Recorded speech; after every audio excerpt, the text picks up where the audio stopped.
आज आपण एका अशा लेखनावर बोलणार आहोत ज्याचं शीर्षकच आपल्याला थोडं थांबून विचार करायला लावतं. बाबूराव बागुल यांचं जेव्हा मी जात चोरली.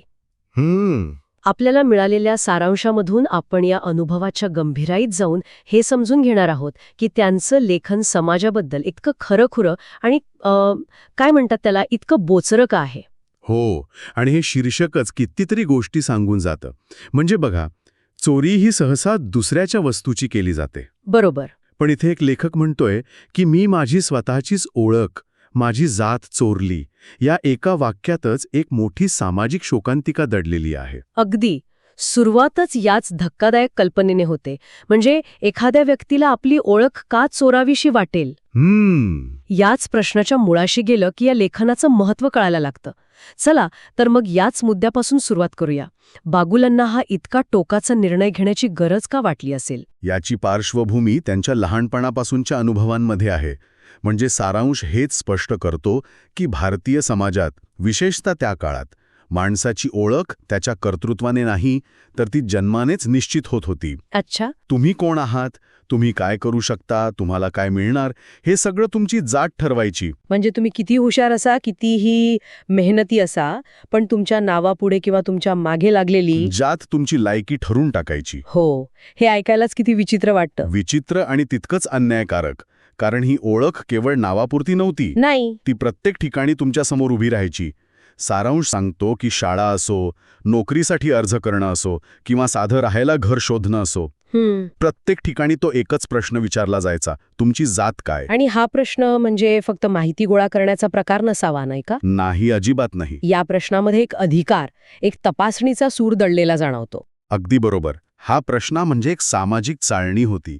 या प्रश्नाच्या उत्तरावरच समोरच्या माणसाने तुम्हाला कसं वागवायचं, तुम्हाला संधी द्यायची की नाही, तुम्हाला सन्मान द्यायचा की अपमान करायचा, हे ठरत असे. बरोबर. म्हणजे तुमचं भविष्य एका प्रश्नाच्या उत्तरात बंदिस्त होतं. आणि या सततच्या अपमान आणि नकाराच्या अनुभवातून त्यांच्या मनात तो विचार आला असणार. हो. सारांशानुसार बागुलांना वाटलं की जर सगळ्या समस्यांचं मूळ ही जातच असेल तर तिलाच काढून टाकलं तर, तिलाच मुळापासून उपटून टाकलं तर काय. हो, आणि हा विचार साधासुद्धा नाहीये. हा एका व्यवस्थेला दिलेला थेट नकार आहे. खरंय. अनेक जण व्यवस्था बदलण्याची, त्यात सुधारणा करण्याची भाषा करतात, पण बागुलांनी एक वेगळाच मार्ग निवडला. त्यांनी ठरवलं की मी या व्यवस्थेच्या खेळात सहभागीच होणार नाही. मी माझा सर्वात मोठा अडथळा, माझी जात, हीच चोरणार. म्हणजे मी ती कुणालाच सांगणार नाही. मी फक्त एक माणूस म्हणून जगेन. वा, हा विचारच किती धाडसी आहे. एखाद्या व्यक्तीने संपूर्ण समाजाच्या विरोधात उभं राहून म्हणायचं की मी तुमचा नियमच पाळणार नाही. बरोबर. पण हा निर्णय घेणं जेवढं धाडसी होतं, तेवढंच ते प्रत्यक्षात आणणं कठीण असणार. आणि मला वाटतं इथूनच त्यांच्या खऱ्या संघर्षाला, त्यांच्या सामाजिक प्रयोगाला सुरुवात झाली. हो, कारण तुम्ही व्यवस्थेला नाकारू शकता, पण व्यवस्था तुम्हाला नाकारत नाही.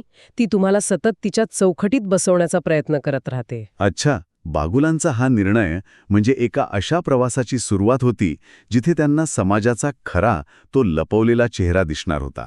मग नेमकं काय झालं? त्यांनी जात लपवल्यावर सगळं बदललं का? त्यांना माणूस म्हणून स्वीकारलं गेलं का? इथेच या कथानकाला एक अनपेक्षित वळण मिळतं. बागुलांना लवकरच एक गोष्ट जाणवते की जात ही फक्त कागदावरचा किंवा तोंडी सांगायचा शब्द नाहीये. ती लोकांच्या नजरेत, त्यांच्या वागणुकीत, त्यांच्या मनात खोलवर रुजलेली आहे. तुम्ही ती लपवू शकता, पण समाज तिला शोधून काढल्याशिवाय राहत नाही. म्हणजे कसं? सारांशामध्ये याबद्दल काही ठोस उदाहरणं आहेत का? त्यांचा रोजच्या जगण्यातला संघर्ष कसा होता? हो, आणि ती उदाहरणे खूप बोलकी आहेत. समजा ते घर भाड्याने घ्यायला गेले. ठीक आहे. घरमालक थेट जात विचारत नसे, पण बोलता बोलता आडवळणाने विचारायचा, गाव कुठलं, तुमचे लोक काय करतात. अच्छा. हे प्रश्न वरवर साधे वाटले तरी त्यांचा उद्देश एकच होता, यांची जात शोधून काढणे. म्हणजे एक प्रकारचा गुप्तहेरांचा खेळच सुरू झाला. ते आपली ओळख लपवत होते आणि समाज ती उघड करायला टपलेला होता. अगदी. या सगळ्यात किती मानसिक ताण असेल. प्रचंड. नोकरीच्या ठिकाणीही तोच अनुभव. त्यांच्याकडे सतत एका संशयाच्या नजरेने पाहिलं जायचं. जणू काही हा माणूस काहीतरी लपवतोय, हा आपल्यातला नाही. त्यांना सतत स्वतःला सिद्ध करावं लागायचं की ते इतरांसारखेच आहेत, तेही पात्र आहेत. ही इतरांसारखं असण्याची धडपडच खूप थकवणारी असते. इथेच मला सारांशामधलं ते एक वाक्य आठवतं जे या संपूर्ण अनुभवाचं सार सांगतं. जात लपवता येईल, पण जातीतून मिळणारा छळ लपवता येत नाही. बरोबर. काय जबरदस्त निरीक्षण आहे हे. हेच या लेखनाचं केंद्र आहे. या एका वाक्यात बागुलांच्या प्रयोगाचं निष्कर्ष दडलेला आहे. त्यांना वाटलं होतं की जात लपवली की समस्या संपेल. हो. पण त्यांना एक नवी नाही म्हणजे एक अधिक कपटी समस्या दिसली. आधी होणारा अपमान उघड होता. तो दलित असल्यामुळे होत होता. हो, तो अपेक्षित होता. हो. पण आता त्यांची ओळख माहीत नसतानाही त्यांना जी वागणूक मिळत होती ती अधिक भयावह होती. म्हणजे जात चोरण्याच्या प्रयत्नात ते समाजाचा खरा चेहरा, त्याचं ढोंग अधिक स्पष्टपणे पाहू शकले. अगदी. जोपर्यंत ते आपली ओळख सांगत होते तोपर्यंत होणारा अन्याय त्यांना माहीत होता. पण ओळख लपवूनही जेव्हा तोच अनुभव आला तेव्हा समाजाच्या दांभिकतेचं खरं दर्शन घडलं. अगदी अचूक मुद्दा. इथेच बागुल उच्चवर्णीय समाजाच्या दुटप्पीपणावर बोट ठेवतात.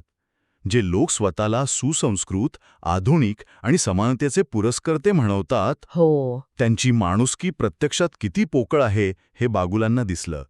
तोंडाने समानतेच्या गप्पा मारणारे लोक प्रत्यक्षात त्यांच्या मनात जातीच्या भिंती किती पक्क्या आहेत हे या अनुभवातून सिद्ध झालं. खरंय.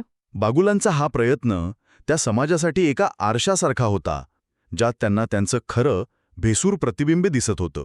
आणि म्हणूनच मला वाटतं हे लेखन केवळ एका व्यक्तीच्या अनुभवापुरतं मर्यादित राहत नाही. नाही, अजिबात नाही. ते समाजावर ठेवलेले एक आरोपपत्र बनतं. बागुलांची भाषा अतिशय थेट, कठोर आणि बोचरी आहे. त्यात कोणतीही भीडभाड नाही. ती भाषा तशी असणं स्वाभाविक आहे.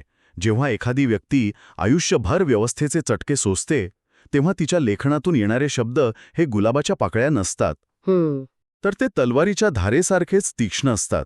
त्या शब्दांमध्ये वर्षानुवर्षांचा दाबून ठेवलेला संताप, वेदना आणि त्या व्यवस्थेबद्दलची चीड असते, जी माणसाला माणूस म्हणून जगू देत नाही. त्यांचा युक्तिवाद अगदी स्पष्ट आणि थेट आहे. सारांशानुसार ते म्हणतात की जो समाज माणसाची किंमत त्याच्या जन्मावरून ठरवतो, त्याला श्रेष्ठ किंवा कनिष्ठ मानतो, तो समाज मुळातच अन्यायी आहे. बरोबर. माणसाचं मूल्य त्याच्या कर्माने नाही तर जन्माने ठरवलं जातं. हीच या व्यवस्थेतील सर्वात मोठी चूक आहे. हो, आणि ते याच्याही पुढे जाऊन एक महत्त्वाचा मुद्दा मांडतात. ते म्हणतात की ही जातव्यवस्था काही देवाने किंवा निसर्गाने निर्माण केलेली नाही. अच्छा. ती माणसांनीच माणसावर वर्चस्व गाजवण्यासाठी, त्याचं शोषण करण्यासाठी तयार केलेली एक अमानवी, कृत्रिम व्यवस्था आहे.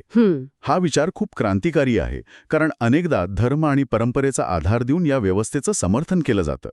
बागुल तो वैचारिक आधारच नाकारतात. आणि मला वाटतं म्हणूनच हे लेखन अनेकांना अस्वस्थ करतं. ते आपल्याला आरसा दाखवतं. हो. सारांशामध्ये म्हटल्याप्रमाणे सत्य नेहमीच बोचतं. हे लेखन तेच काम करतं. ते आपल्याला आपल्याच समाजातील त्या उणीवा दाखवतं ज्या आपण सोयीस्करपणे पाहत नाही किंवा ज्यांची आपल्याला सवय झालेली असते.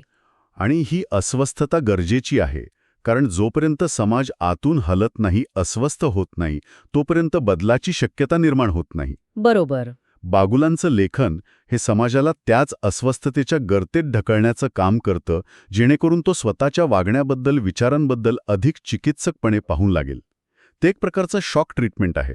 तर या सगळ्या अनुभवातून, संघर्षातून आणि चिंतनातून या पुस्तकाचा नेमका संदेश काय आहे? हे आपल्याला कोणते प्रश्न विचारायला भाग पाडतं? मला वाटतं सर्वात पहिला आणि मूलभूत प्रश्न जो हे लेखन आपल्यासमोर ठेवतं तो म्हणजे माणसाची किंमत खरंच त्याच्या जातीवरून ठरवणं योग्य आहे का? हा प्रश्न साधा वाटू शकतो, पण तो आपल्या समाजाच्या नैतिकतेच्या पायावरच हल्ला करतो.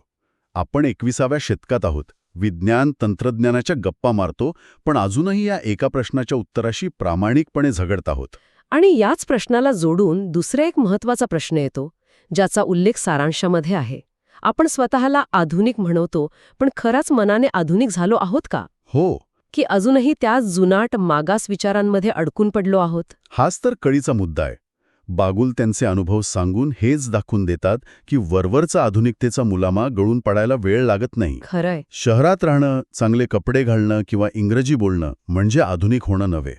खरा आधुनिकपणा विचारामध्ये असतो. अगदी. आणि जेव्हा जातीचा प्रश्न येतो तेव्हा अनेक तथाकथित आधुनिक लोकांच्या मनात लपलेला तो पारंपरिक, भेदभावाला खतपाणी घालणारा विचार जागा होतो. म्हणजे हे पुस्तक एकाच वेळी अनेक पातळ्यांवर आपल्याशी बोलतं. ते एका व्यक्तीची कथा सांगतं, समाजाचं विश्लेषण करतं आणि आपल्याला आत्मपरीक्षण करायलाही भाग पाडतं. नक्कीच. हे पुस्तक एकाच वेळी दलित समाजाचा बुलंद आवाज आहे, पण त्याही पलीकडे जाऊन ते युनिव्हर्सल म्हणजे सार्वत्रिक माणुसकीचा आवाज आहे. ते केवळ एका विशिष्ट समाजाच्या वेदना मांडत नाही, तर मानवी प्रतिष्ठेसाठी चाललेल्या सार्वत्रिक लढ्याचं चित्रण करतं. कोणताही माणूस, मग तो कोणत्याही जातीचा, धर्माचा किंवा वर्गाचा असो, त्याला सन्मानाने जगण्याचा हक्क आहे, हाच या लेखनाचा आत्मा आहे. म्हणूनच सारांश सांगतो की ज्यांना समाज आणि जातव्यवस्थेचं भारतीय वास्तव समजून घ्यायचं आहे, त्यांच्यासाठी हे एक अत्यंत महत्त्वाचं, विचार करायला लावणारं साहित्य आहे. हो. हे केवळ वाचून बाजूला ठेवण्यासारखं नाही, तर त्यावर खोलवर विचार करायला लावणार आहे. निश्चितच हे एक असं ऐतिहासिक दस्तऐवज आहे जे आपल्याला सांगतं की स्वातंत्र्यानंतर इतक्या वर्षांनीही एक समाज म्हणून आपण कुठे कमी पडलो आहोत. आणि हे फक्त भूतकाळाबद्दल नाही, तर आजही तितकंच प्रासंगिक आहे. तर बाबूराव बागुल यांचं जेव्हा मी जात चोरली हे केवळ ओळख लपवण्याची कहाणी नाही. ही कहाणी आहे एका अशा समाजात माणूस म्हणून जगण्याचा अर्थ शोधण्याची, जिथे समाज तुम्हाला सतत कोणत्या ना कोणत्या चौकटीत, कोणत्या ना कोणत्या लेबलखाली बंदिस्त करू पाहतो. ही चर्चा संपवताना एक विचार मनात घोळतोय.